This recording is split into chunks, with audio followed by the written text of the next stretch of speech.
Welcome back to another Hockey Nation Breakdown NHL team.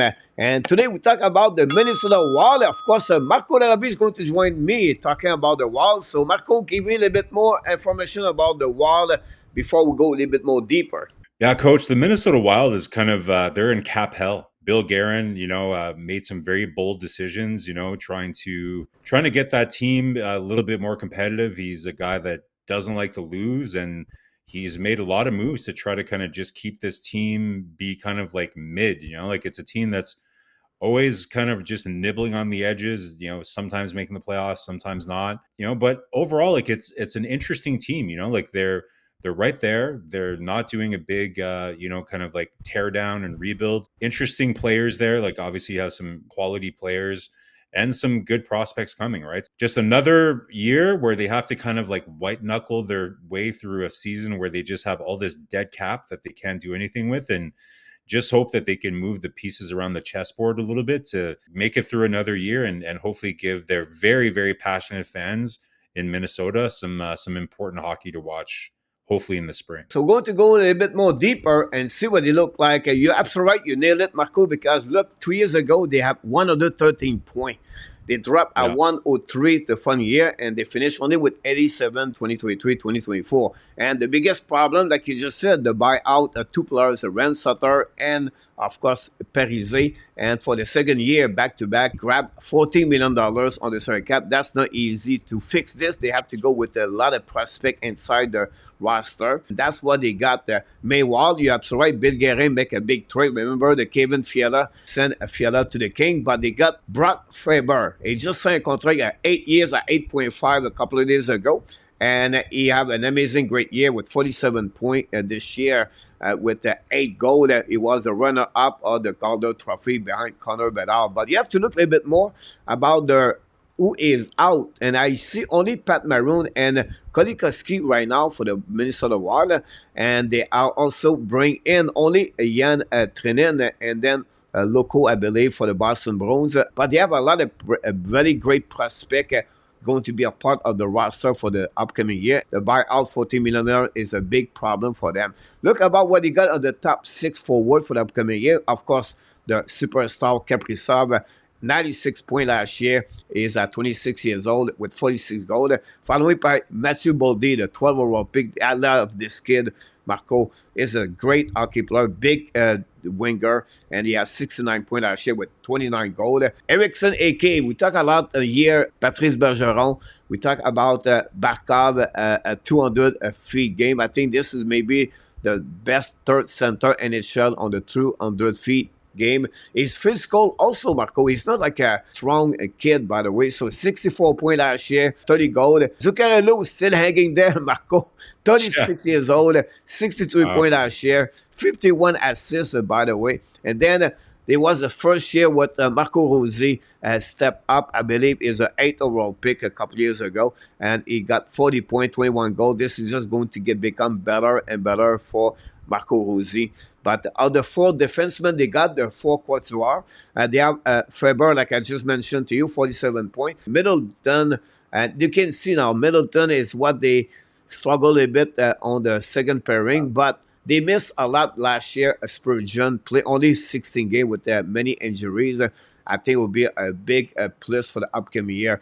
The goaltender, they struggled last year after a great year. Gustafsson 2 years ago, after they got him from the Ottawa Senators, a save percentage only at .899.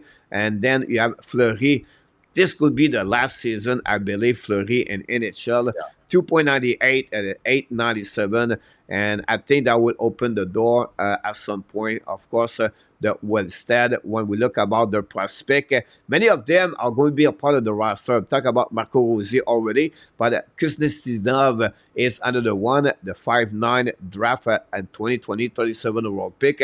Holmgren, another great player from Sweden, and then they're going to add Chins Home, play a couple of games last year with the Wild, and then the goaltender was said, like I mentioned to you. I'll be surprised to see him more game this year for the upcoming year for them. That's what they got there. UFA, RFA, they have Fleury, Merrill, ex-Montreal Canadian, and another one we don't talk about the bottom 6, but Hohenson for the Wild, and then Rosé is going to be a RFA like Kasnikindov. The team overall, this is a team all at the pack on the middle, did not make the playoff, but they was close.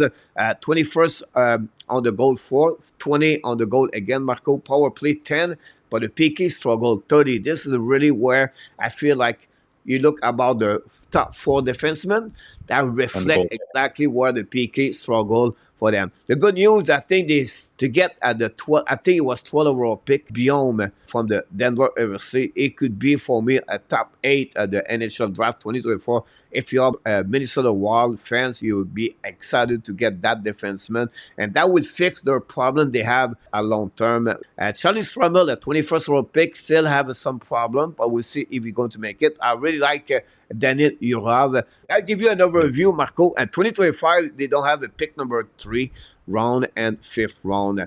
So give us a bit more information about the Minnesota Wild, talking about maybe the deep they have on the bottom 6, and then what you expect for the upcoming year. Well, Coach, what a great overview, like very, very thorough overview of the Minnesota Wild. Yeah, I'll echo, like, to me, probably the most fascinating thing is Wallstead, right? Like, how quickly can, like, I think he was, we saw a ranking come out of The Athletic, said I believe was 2nd or 3rd or something like that. So really, really high up there in goalies outside of the NHL right now. You know, you look at the PK, I think you nailed it. That's definitely kind of was a weak point last year. And, you know, there's always a correlation between penalty kill and your goaltending. And if you look at, you know, I don't have the goal saved above expected or anything for these in front of me, but, you know, just based on the team save percentage, you know, you always have an interesting correlation there between penalty kill and the save percentage, right? So I think you're hoping, if you're Minnesota, that some of these prospects, whether, like you said, Ogren, maybe can kind of take a step up here.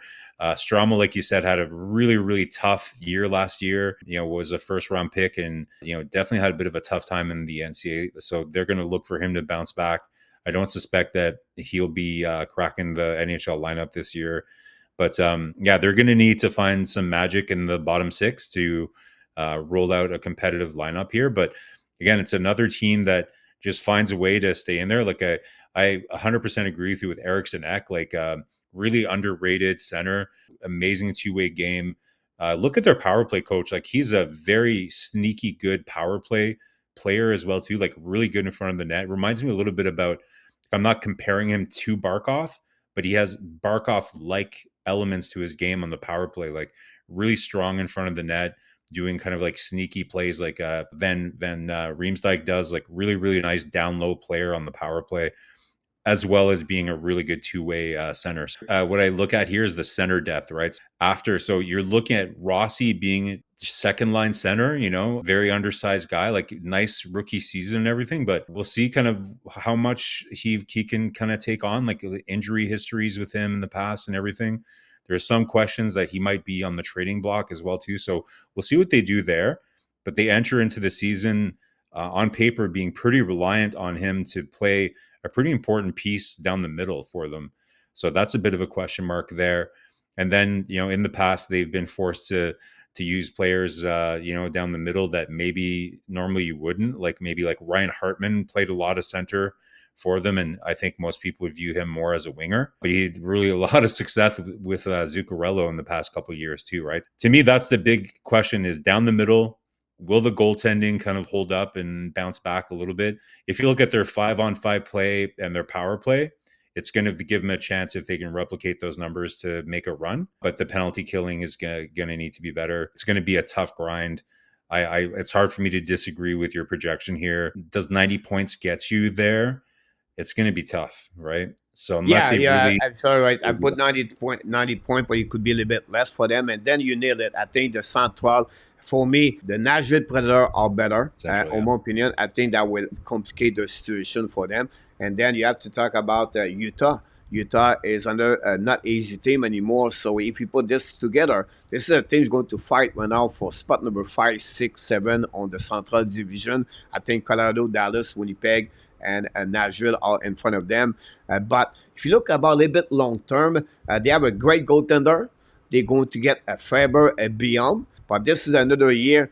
before they going to go back with more money at the 2025 season in 2026. For me, the Wild is going to be it's going to be wild. That's that will be the thing for the upcoming year for them, and I will see what they look like. But overall, this is a team is not going to make the playoff, in my opinion. And coach, Yeah. like overall, like, Minnesota, it's such a great market, right? So the NHL is a better place when you have great fans in Minnesota that come out, support their teams. It's part of the culture. It's part of the very nature of what that area is like. Let's hope, like, lots to look forward to. Like you said, like really interesting prospects coming up, and I think the potential is really there. So just have to really kind of make it past this tough, era here where you have all this dead money, and hope that some of the pieces kind of work out, and you can put it together and maybe sneak in. But at the worst case, you're going to be able to. For me, I still think my concern is down the middle, right? Like you win championships with depth at center, and I love Eriksson Ek, but I'm still not sold on Rossi playing as a top 6 center in the NHL at his size. Still some pieces missing, but lots to look forward to if you're a Minnesota Wild. And we'll be able to see the Minnesota Wild for the upcoming season. So this is another breakdown. Today, we talk about the Minnesota Wild. Don't forget to come back and leave us a comment and click on the like and subscribe. And until then, remember, you have greatness inside of you, and we wish you an amazing, great, blessed day, everybody.